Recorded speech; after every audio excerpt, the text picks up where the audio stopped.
two sons, but it was an emotional ride. And so when I saw that Kickstarter project, when I saw the story on there about that, I tapped right into being there and the emotional ride that both my wife and I went through. Although I will say, she's the one that had to go through more of the effort. It was pretty easy for the guy, and it is a bit almost torture to a certain extent, those kind of treatments and so forth, for the woman. So that's kind of why I wanted to add that element, Yeah. that's why it really specifically appealed to me.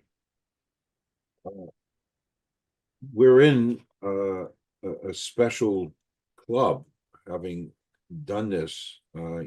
We when we started out with our IVF, there was no whatsoever. There was no um, medical insurance. It was completely, totally experimental.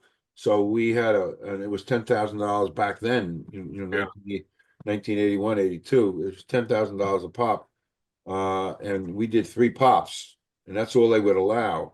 And uh, Well, that and was it. And it set us back, financially for decades, to recover from that. and going to your point, 20 years later, that cost had definitely exceeded, and it was to such that we would not have been able to financially, I mean, maybe possibly if we had to once, but we would not have been able to financially afford going through that whole process. It would be different too if you knew that it was going to be successful.